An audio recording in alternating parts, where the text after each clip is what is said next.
Welcome back to the Grateful Podcast. I'm your host, Jack Wagoner, and today's guest is Taz Higgs, 18-year-old entrepreneur, speaker, and sales mentor who teaches how environment, exposure, and belief systems shape success. After rejecting the traditional path pushed by school and society, Taz immersed himself in sales, psychology, and real-world business systems. Today, he speaks on breaking inherited limiting beliefs and breaking through to create your own reality. Taz, welcome to the Grateful Podcast. Thank you, Jack. I appreciate it. So, the first thing that I want to start with you is you said this quote: "I knew school was cooked when my PE teacher was out of shape and my business teacher never touched a business." What does that mean? That is cooked. That means, so I grew up kind of in traditional parenting, right? Where these were the set of rules. It was go to school, get a degree, get a job, play it safe in these kind of set of parameters, right? And first of all, like, what even are parameters for the audience? Like, I'm writing a keynote right now, and this is what I'm going to say. Like, what are parameters? Parameters are a set of limits that you're supposed to operate within, right?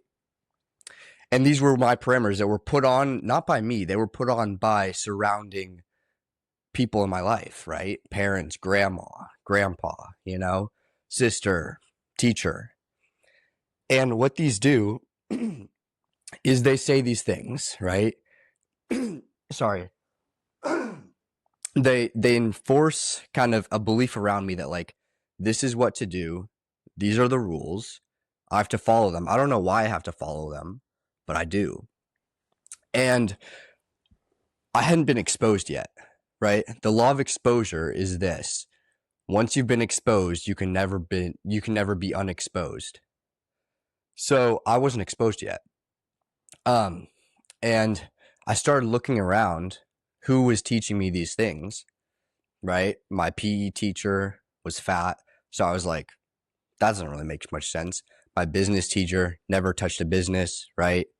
My math teacher never was in a math position. They just got a degree to teach math. So it didn't really make much sense to me. And like, I want to learn from somebody who's actually done the thing, as opposed to like somebody who, like, you don't learn how to ride a bike by reading about how to ride a bike, right? Mm-hmm.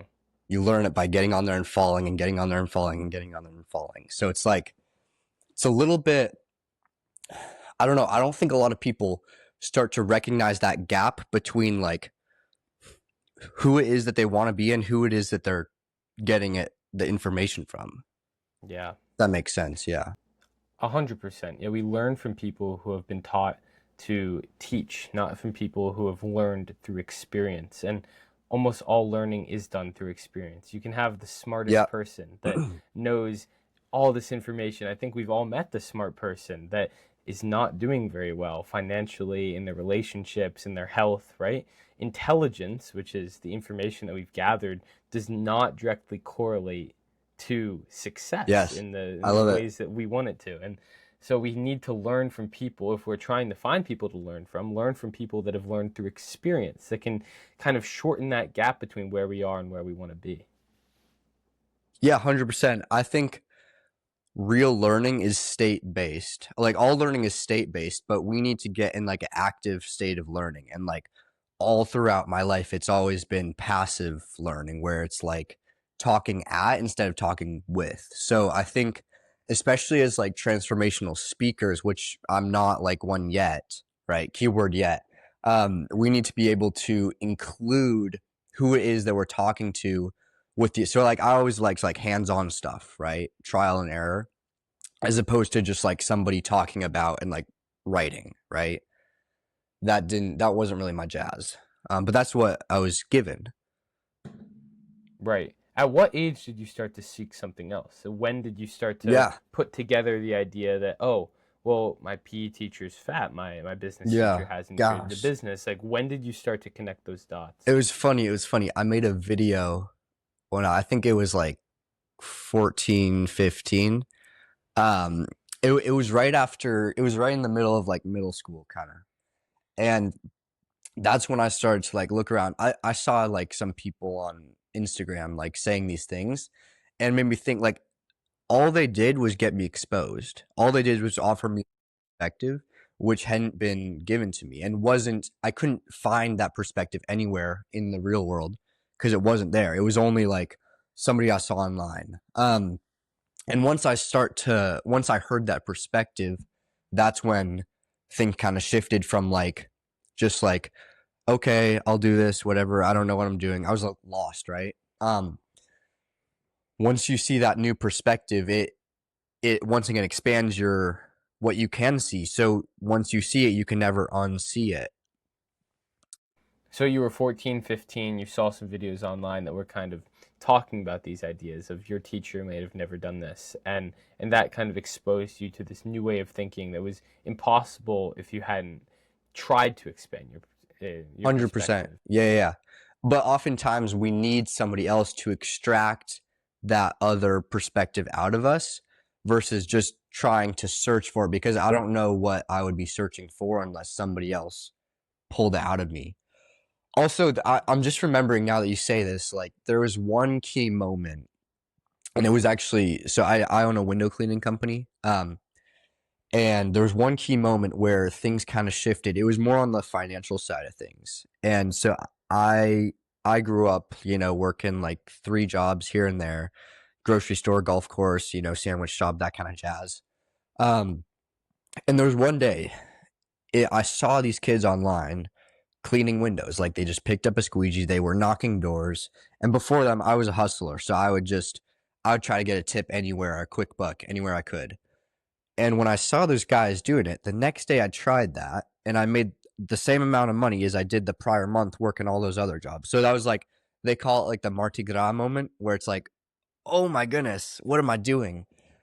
So that was a big pivot. It was like, this is cooked, whatever I was just doing, anchoring on this focus point here, which was so simple. And it was like, I just hadn't been exposed. Right. So you were exposed to this idea of, oh, I could make this money doing a window cleaning business instead of working these jobs. So you throw away Yeah, those jobs and you get to 100%. focus all your energy on the thing that already made you more money than you made in a single month in a Yeah. day. And a lot of people think like that's risky, but sales is guaranteed results if you know how to talk to people. It's a guarantee. Every single job is a commission business, right? If you don't show up to work as a doctor, if you don't do your thing, you don't get paid. If you don't show up to your McDonald's job, you don't get paid, right? If you don't show up in life in sales, you don't get paid. It's everything. Every single job is a commissions job. Yeah, you have to show up. So talk to me. Why do you think people think that what you did was risky, and what's your counter to that? Why is it actually the safer option? Well, people would think it's risky. One, because I haven't been exposed, so it's unfamiliar. A lot of people say this is difficult, right? Maybe we'll talk about language shifts later, but let me give the audience the language shift. What it is different, right? We need to stop associating the thing with difficult, and we just need to associate it with something that's going to serve us, right? If I say this ice cream sundae I love it. I just crave it all the time. What if I change my language to, this ice cream sundae is delicious, I enjoy it, but it's a yeast infection in my stomach. Like, I don't know, which one's gonna make me not do the thing? The second one, right? Because I'm correlating it with something that's actually gonna serve me. And I think this is really simple stuff. It kind of sounds cliche almost, but when you kind of go underneath the cover and start to apply these little things, it actually makes a big shift. Like my old Michael Burnoff taught me that one thing, and it was like, wow, I'm starting to actually use it quite a bit. So that's a The big one. language Maybe we'll talk shift? on that later. Yeah. Yeah. I mean, we do have a tendency to use superlatives a lot, and we exaggerate things a lot in our language, but then we wonder like, why are we getting such extreme results in our life, and in maybe the way that we don't want. Maybe it's the way that we're talking about things. Maybe it's the way that we put value on things, because when you put a certain value on something, you're going to receive that in that value. 100%. Like it's like Newton's third law. Every action has an equal and opposite Yeah. reaction. So like what Yeah. you give to the world is what you get in return. Okay, going back to your one question, because I didn't fully answer it. was, or maybe I don't know if I did. It was people associate riskiness with risk, but really in reality, it's a different feeling because they haven't been exposed.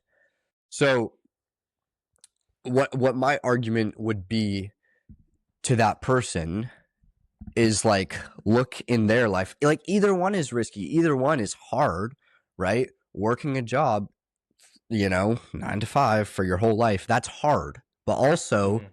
taking, I don't know, starting a business and just like doing the roller coaster of that is also hard. Like they're both equally hard. You just have to pick your hard.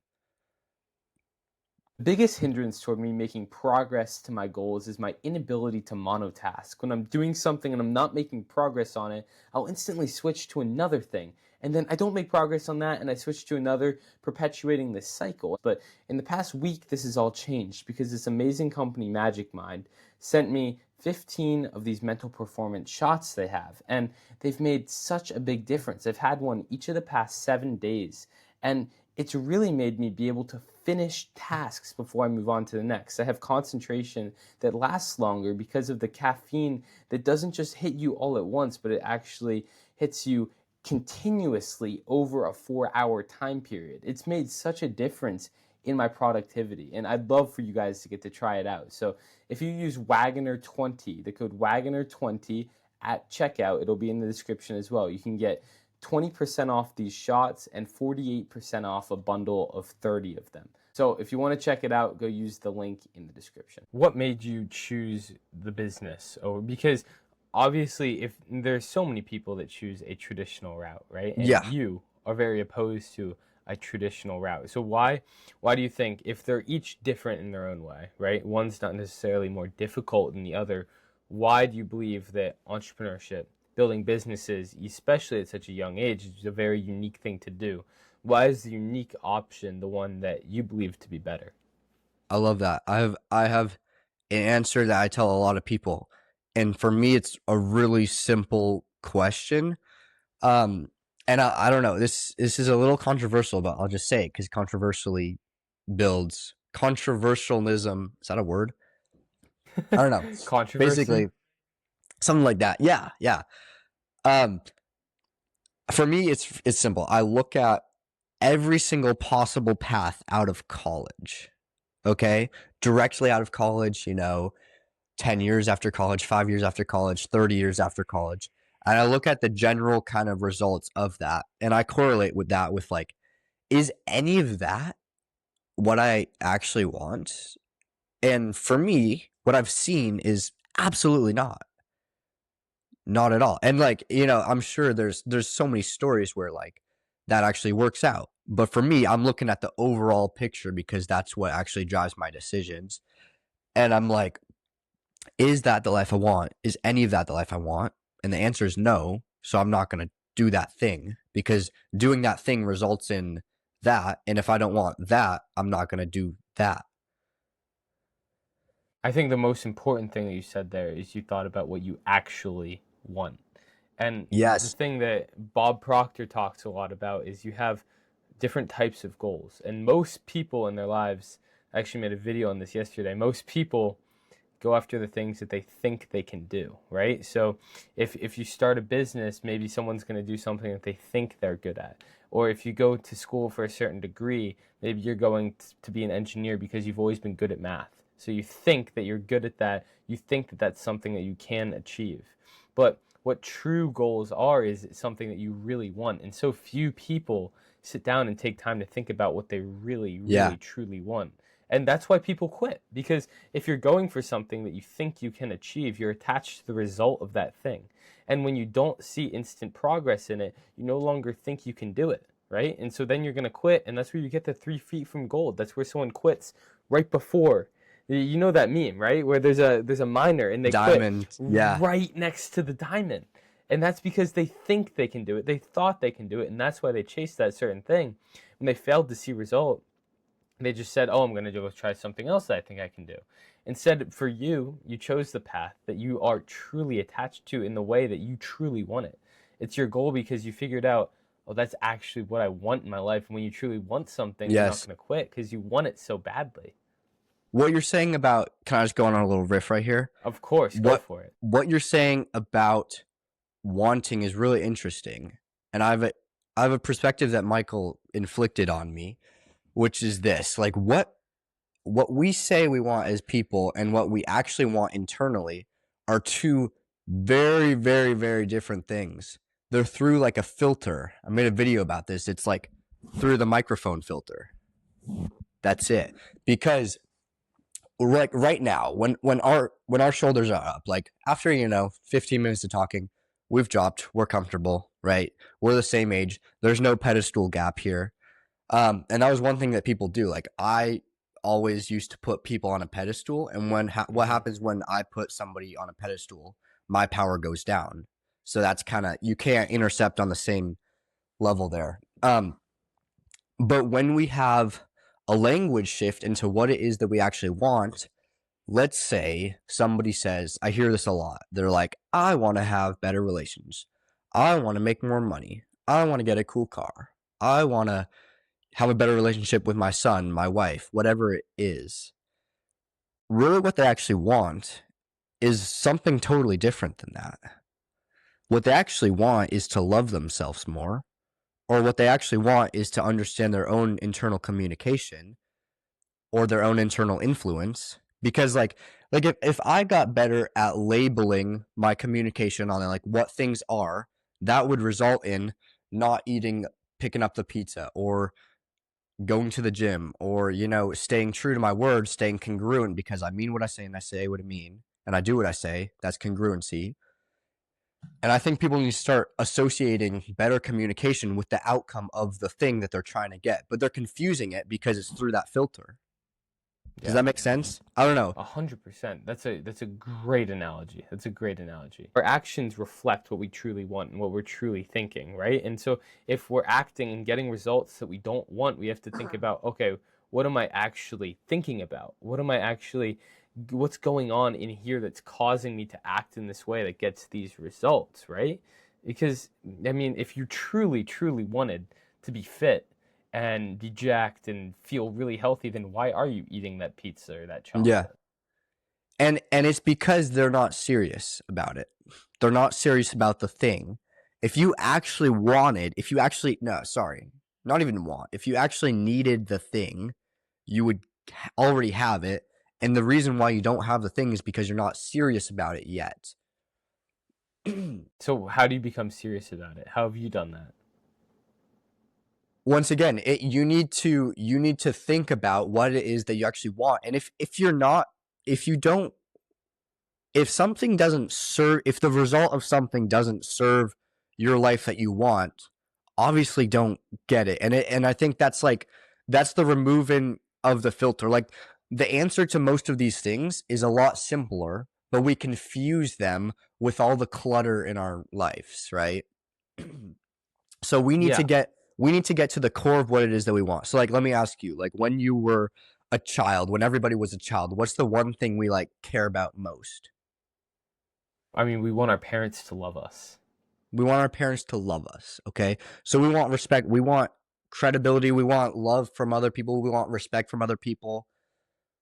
I love that. But when maybe we want to have fun, but when life throws at us all of these other things, maybe you get a girlfriend, maybe you get a job, maybe you get friends, maybe you start, I don't know, whatever. It kind of confuses what we actually want at the core. So it's hard to know what it is we want when there's all of those things protecting us from what we actually want at the core. So we need to kind of, I guess, strip back, if that makes sense. I don't actually know what I'm really saying here. I'm just like, this is the first time I've said this. So this is a new analogy. But I think we need to strip back at those things so we know what we actually want at the core. And you know what you want at the core because you've done a lot of work on this, right? Yes. Yeah, I mean, people are very confused on what they want. And we talked about a positive of social media earlier, for example, us connecting. But one of the negatives that I've seen is conformity of wants, where everyone seems to now want the same thing because they see the Yeah. the aesthetic influencers all going after the same thing because it's what gets attention. Maybe your true want, maybe it's not to whatever retire your parents or live in Bali, right? Maybe those aren't really what you want. Yeah. Maybe that's just a medium in your mind for getting to what you want, which is really just being loved and accepted by others. That's interesting. That's amazing. Gosh. Yeah, I think I needed to hear that. Yeah, Yeah. I think I did. Thank you. you're welcome. Yeah. Yeah, it's Yeah, something I've thought about a I lot. think yeah, I think I've confused especially a while ago. I think I confused like what is the dream and I associated it with what I saw, but it wasn't actually what Taz wanted because what Taz wants at the core is something totally different, right? Taz just wants other people to love him and Taz wants to love me. That's it. And if I can get that, then like I'm chilling. But I didn't Exactly. realize that because there's so many clutters that confuse what it is I want. Yeah. I mean, we don't all want the same thing. That's not the point of Yeah. being a human. We want unique things and that's completely okay. We don't have to want the exact same thing that the people we see as successful want. We can want success and that's amazing. But success can look different to all of us. And truly what we want is oftentimes just love and that can be expressed in different ways. And it doesn't have to be whatever living in Bali with a mansion and Yeah. an infinity pool. Like that doesn't have to be what you want. It can be, and if it is, there's nothing wrong with that. But Yeah. just because you see other people getting that, that doesn't mean that that's what you want, what I want. You know? Yes. I love that. You brought up an interesting point. And somebody told us to me, they did a study about what's like the highest feeling a human can experience. I think we may have talked about this, maybe we haven't. And a lot of people might think it's love, but that's not what they found, actually. They found what's the highest frequency a human can experience. And it's not love. It was actually something unfamiliar that we might recognize with the feeling. It's actually authenticity. Being your true authentic self is the highest feeling a human can experience because when I'm authentic, there's nothing more I need because I'm me, Yeah. which is interesting. And I don't think I've fully grasped that yet, but that was just an interesting concept to hear. And it makes us question where we're going with society because we're kind of going in an opposite direction. But really, like when you're right, when you're yourself, you don't need anything else. So Yeah. much of what we do is posing. How often are we posing for others? But when we're truly aligned in who we are and who we want to be at the core, oh man, there's no Hmm. better feeling. You say posing. I've never heard that before, but I have something very similar, and it's the same Yeah. thing, but I've correlated it with protection of your identity. Hmm. So like I've been using this microphone 3 times, but I'm gonna use it again maybe. Like this is me on the core. This is Yeah. all the clutter, and I can't see that, and other people can't see this. This is probably making some weird sounds. Um, but but who I truly am is not what people see. People only see one thing. There's actually like 12 different versions of me or 100 different versions of me.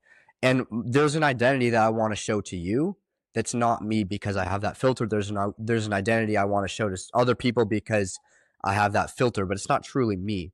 So we need to get better at understanding who we actually are internally and removing that filter. Obviously, the filter is good. It's our natural fight or flight. We need to Hmm. understand when and where to apply it and when and where to remove it. Do you find that you change who you are for different people? Yes, which is not good. It's not good. I do it too. Yeah, I think everybody does, except for certain people who understand who are good. I don't know.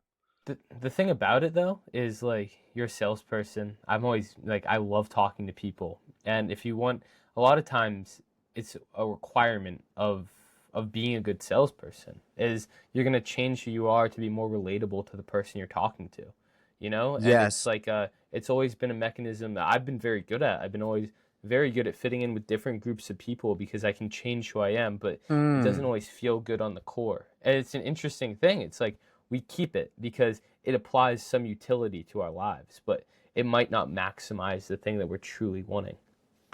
Yeah, that's an interesting, because you're right. Like, that's all I do at the door. What's interesting about sales is a reset game. Your new prospect doesn't know if all this stuff happened to you the day prior. Your new prospect doesn't know if you haven't ever made a sale. It doesn't know if you're having the best day ever. But you get to show that to them and they get to feel that. So sales is a reset game in that kind of sense. Sorry. But the resetting is changing your identity to resonate deeper on the same frequency as that person. That might not be who you are at the core, but it's who that person is resonating with, which Right. is Who that interesting. person Like, wants you to be. Yeah. yeah, is that like something that I'll ask? Is like, do you think that's something that we need to anchor in more or not? Right. It's a question I ask myself often.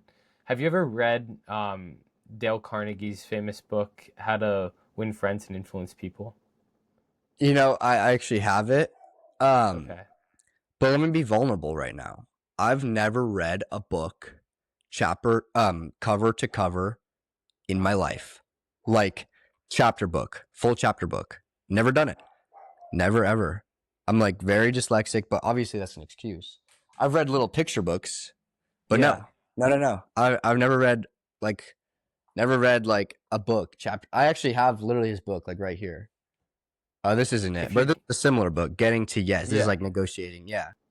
if you're going to read one, that one it's incredible. But when I finished reading it, it's something I had to think about a lot. One of my first big guests on the podcast is Nick Pollard. He's known as the people displeaser.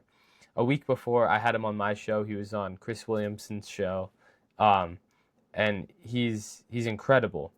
But we had a good conversation about people pleasing in sales and people pleasing in business because when we are conforming to be another person, right, in order to get a result from them, Mm-hmm. in a way that's people pleasing. It's sacrificing our true identity, our authenticity for a result for that person, Yeah. for conformity.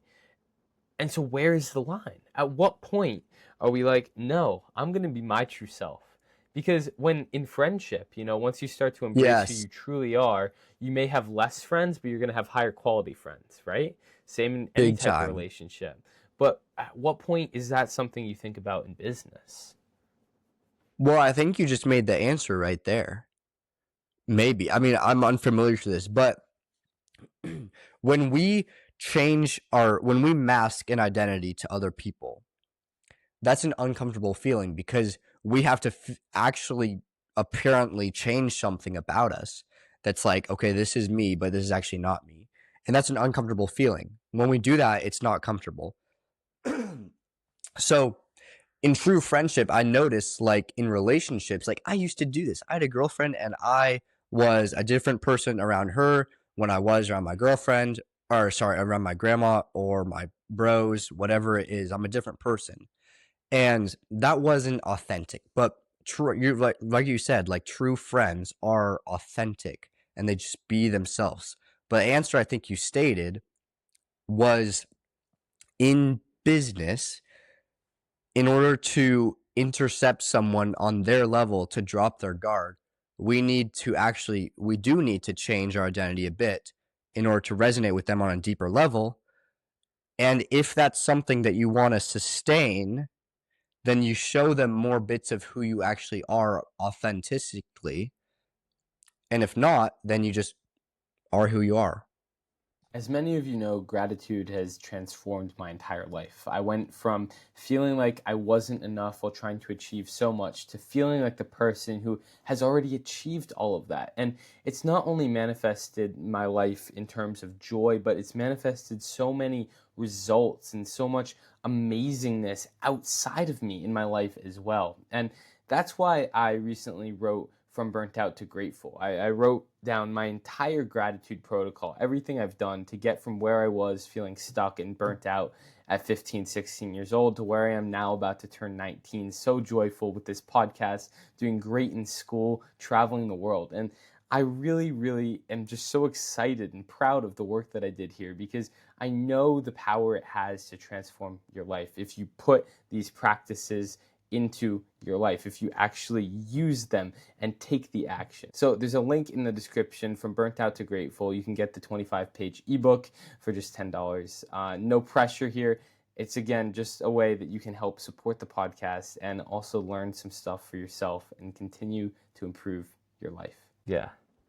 Right. It's That might about not make sense. sustaining. Yeah. No, I got it. Yeah. Do you think that where do you think you got the ability to conform to other people, and where does that come from? I've thought about this for myself. Like, out of what childhood uh, Mm. stimuli did I become someone that was very good with people and very good at conforming to different personalities? Where did that start for you? Gosh, that's something I need to ask myself. I do agree. Like I mean, we might talk about this later. One event will dictate your life if you don't correlate that event with your life. Like, Explain. okay, so one events happen, like events always happen. And if we create a pattern recognition, sorry, if we create like a pattern from that and it repeats again and again and again, each time that thing happens, we create an even stronger identity reinforcement that says, I'm not good at that thing, don't do that thing, whatever. So, like, for a large portion of my life, like, I was super afraid of people. It was like up until like seventh grade because I didn't correlate that event with that. And when I did, then I got a lot better at people because I actually understood it.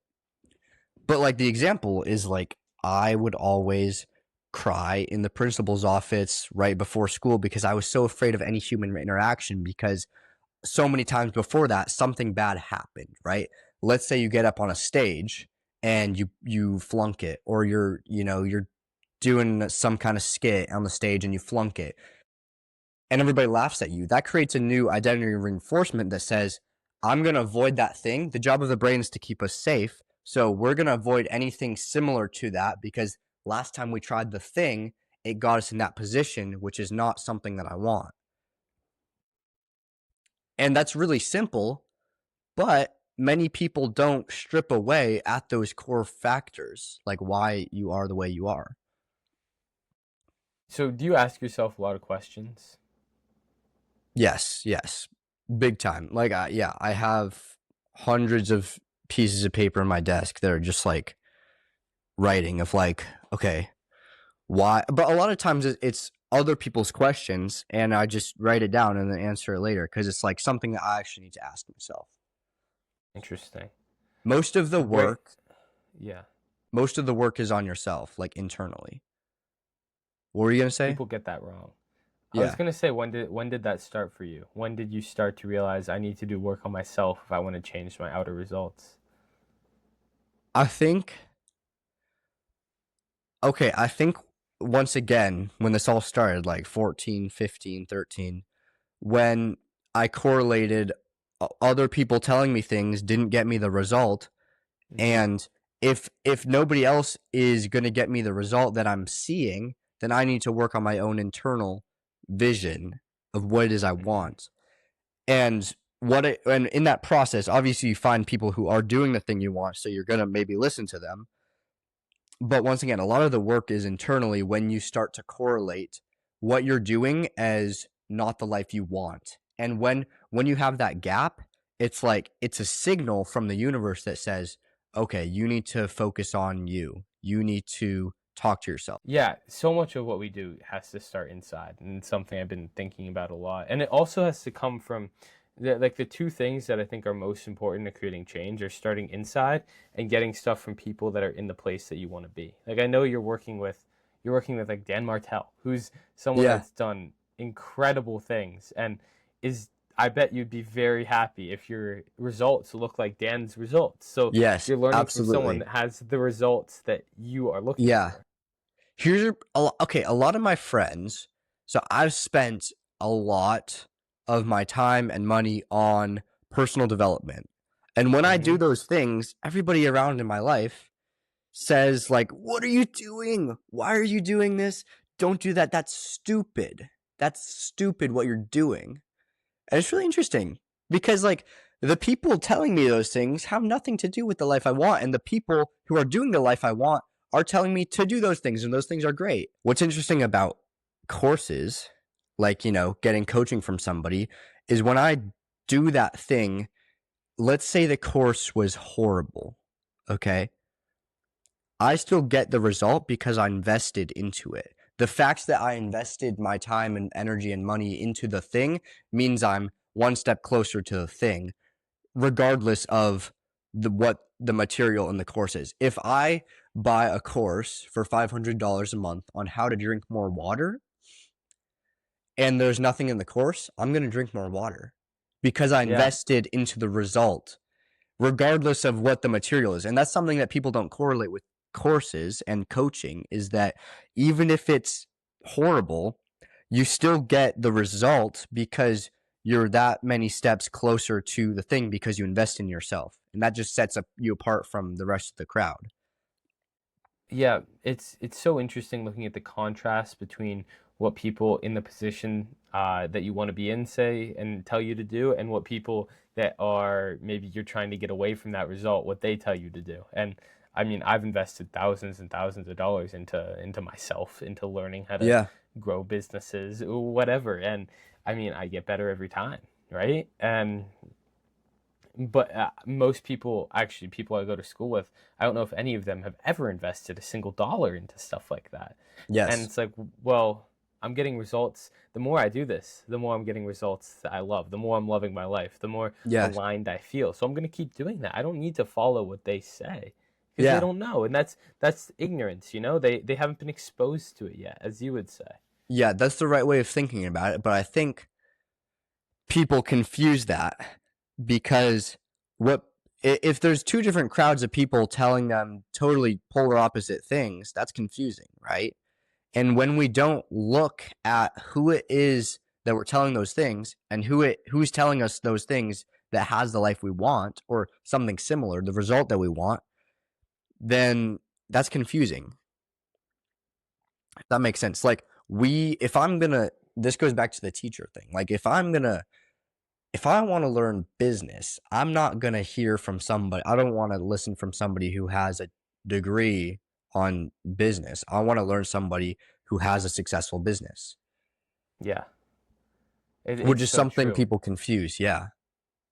How have your parents felt with you doing this? It's a question that a lot of people will ask me. I have amazing parents. Yes. It's a Yeah. question I hear on the internet a lot when you see kids our age doing things like this. How are your parents feeling about this? What was their role in producing you as you are right now? Yes. Once again, like people only know what they've been exposed to.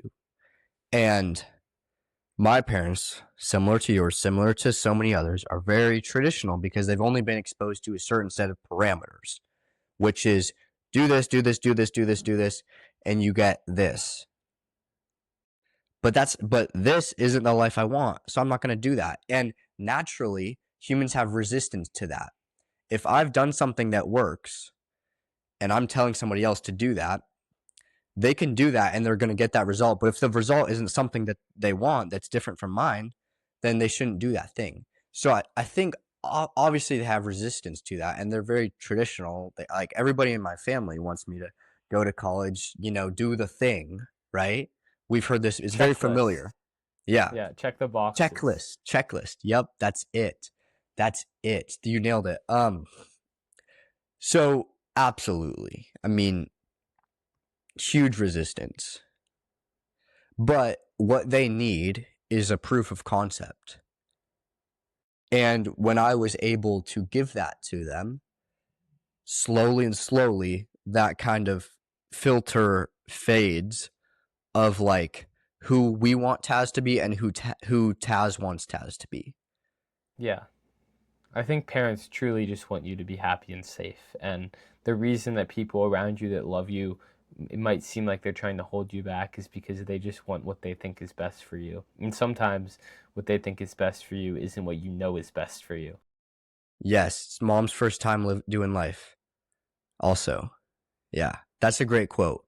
That's like Nick Santonastaso's quote. That's a good one.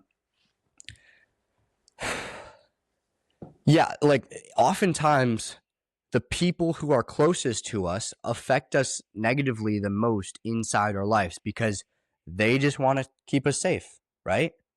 And oftentimes, safe is the chain, is the restriction. I say chain because it hurts people and it inflicts kind of like a oomph factor. Like I told that to my parents and they were like, "Ooh, that's not good. That's not a nice thing to say, but that's what it is, and that's what's going to pivot something." Yeah, exactly. Man, this has been incredible. I think we have such similar outlooks on life, but from two very different. Like I'm still going to college, and it's fun to have contrasting lives, but also such similar values, and see that there are multiple ways to do certain things. I'm curious, what are your goals in life? What is when you think about what you truly want, what you're going for? What are the Yeah. goals? So obviously, it would be it would be non-congruent for me to say I want to fly private, I want a car, I want money, I want a wife, I want 10 kids.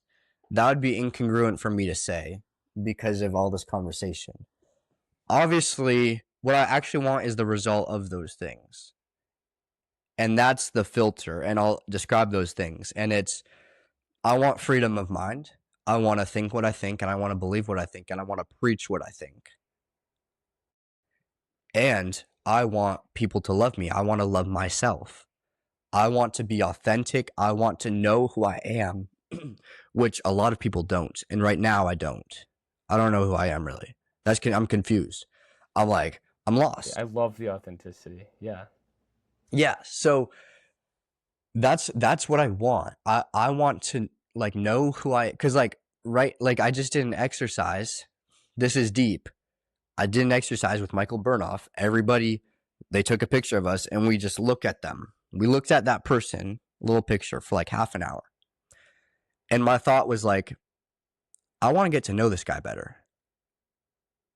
Like who is this guy? And it's me I'm looking at. And like I don't actually know this guy that well. But that was like a that that was a message that says like I need to get better at that. I need to get better at my own authenticity, like knowing who I am and just like standing by me. I love that, dude. Yeah. That was a great. I mean, I'd recommend that. I don't know if you've done that or that's a I good one. haven't. I plan on it. This has been an incredible conversation. I think that it's so growth oriented and so real that it's differently structured from previous podcasts, but it's going to be so helpful to so many people that are in the same boat as us and just Yeah, trying to grow and create amazing lives. So, dude, I'm so grateful to you and I'm yeah. excited to see Thank you, how this Jack. does and to stay in touch in the future.